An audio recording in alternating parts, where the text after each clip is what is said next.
வணக்கம் டீச்சர்ஸ். இந்த வீடியோவில் நம்ம பார்க்கறது எம்இஸ் வெப்சைட்டில் நம்ம already UDISE plus form fill up பண்ணியிருந்தோம்.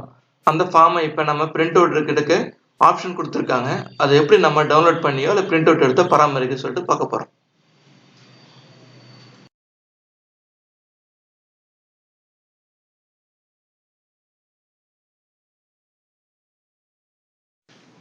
டீச்சர்ஸ், நம்ம லாஸ்ட் மந்த்து யூடிஎஸ் ப்ளஸ் எல்லா ஸ்கூலும் அடிச்சிருந்தோம். அந்த யூடிஎஸ் ப்ளஸ்ஸை இப்போ நமக்கு தேவையான என்ன பண்ண சொல்கிறாங்க, ஒரு பிடிஎஃபாவோ இல்லை பிரிண்ட் அவுட்டோ எடுத்து வச்சுக்கலாம். ஏன்னா இது வரும் ஆண்டுகளில் நம்ம இந்த தகவலை மறுபடியும் என்ன பண்ண தேவையில்லை, எல்லா தகவலும் சர்ச் பண்ண தேவையில்லை. இது வந்து பிரிண்ட் அவுட் எடுத்து வச்சுட்டா இது ரொம்ப யூஸ்ஃபுல்லாக இருக்கும். அது ஆப்ஷன் கொடுத்துருக்காங்க, அதுதான் அங்கே பார்க்க போகிறோம். இதில் நீங்கள் ஆஸ் யூஷுவல் டேஷ்போர்டு வந்துட்டீங்கன்னா யூடிஎஸ் ப்ளஸ் கிளிக் பண்ணுங்கள். கிளிக் பண்ண உடனே இங்கே டவுன்லோட் டிசிஎஃப் இருக்கும். இது வந்து எம்டி ஃபார்மேட், ஓகேங்களா? இது எம்டி ஃபார்மேட் இருக்கு. இது கீழே பேசிக் information, school detail, training detail, committee, land, school inventory, fund, ஒரு 7 காலம் கொடுத்துருப்பாங்க.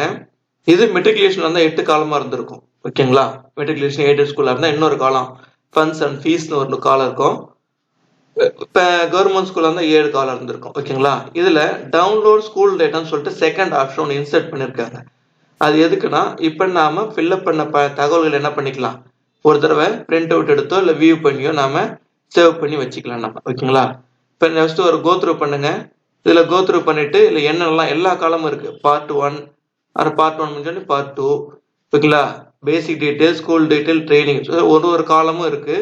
மேபி நம்ம ஃபில்அப் பண்ணும்போது நம்ம சரியா ஃபில்அப் பண்ண மாதிரி இருந்திருக்கும், மேபி சேவ் ஆகாமல் இருக்கலாம், சர்வர் எரர் இருந்திருக்கலாம், என்ன மாதிரி ஒரு வேற இஷ்யூ இருந்திருக்கலாம், ஓகேங்களா? அப்போ நம்ம இதை ஒரு தடவை கோத்ரூ பண்ணிட்டு இதில் எந்தெந்த தகவல்கள் விடுபட்டு இருக்கு இல்லை எந்தெந்த தகவல்கள் வந்து தவறாக தெரியாமல் ஃபில்அப் பண்ணிட்டோம், அதை நீங்கள் என்ன பண்ணிக்கலாம், ஒரு தடவை கோத்ரூ பண்ணிட்டு மறுபடியும் இங்கே போயிட்டு எந்த டீட்டெயிலோ அந்த டீட்டெயிலை கிளிக் பண்ணிட்டு இங்கே நம்ம ஆல்ட்ரு பண்ணிக்கலாம்.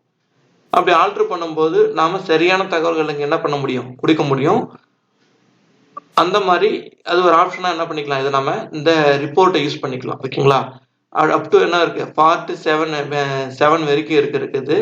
எல்லா பார்ட்டுமே நம்ம ஒரு தடவை கோத்ரூ பண்ணலாம். நம்ம வச்சிருக்க தகவல்களும் நாம் அடிச்சு இப்போ வரக்கூடிய ரிப்போர்ட் தகவல்களும் ஒன்றா இருக்கா, இதில் எதாவது தவறுதலாக இருக்கான்னு சொல்லிட்டு என்ன பண்ணிக்கலாம், நம்ம இங்கே ஆல்ட்ரு பண்ணிட்டு இப்போ நம்ம இன்கேஸ் ஏதோ ஒரு டீட்டெயில் தவறாக இருக்குன்னா இங்கே ஜஸ்ட் இங்கே கிளிக் பண்ணிட்டு நம்ம இங்கே என்ன பண்ணிக்கலாம், போயிட்டு மாற்றிக்கலாம், ஓகேங்களா? இதை மாற்றிட்டு மறுபடியும் கீழே இங்கே என்ன பண்ணலாம், போயிட்டு சேவ் ஆப்ஷன் கொடுத்துட்டா சேவ் ஆகிடும், ஓகேங்களா? நம்ம ஏதோ ஒரு தவறு தெரியாமல் மிஸ் பண்ணிட்டு இருக்கலாம். இப்போ இன்கேஸ் கிளப் டீட்டெயில் மிஸ் பண்ணிட்டோம், நம்ம ஸ்கூலில் கிளப் இருக்கு அப்படின்னா கொடுத்துக்கலாம். இதுல இங்க வந்துட்ட உடனே கிளப்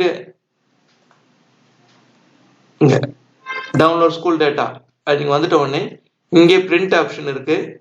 இப்படி பிரிண்ட் கொடுத்துட்டீங்கன்னா உங்களுக்கு பிரிண்ட் வேணும்னா பிரிண்ட் எடுத்துக்கலாம். இல்லை எனக்கு இப்போ பிரிண்ட் வேண்டாம் அப்படின்னா இங்கே கிளிக் பண்ணீங்கன்னா ஆப்ஷன் வரும், ஓகேங்களா?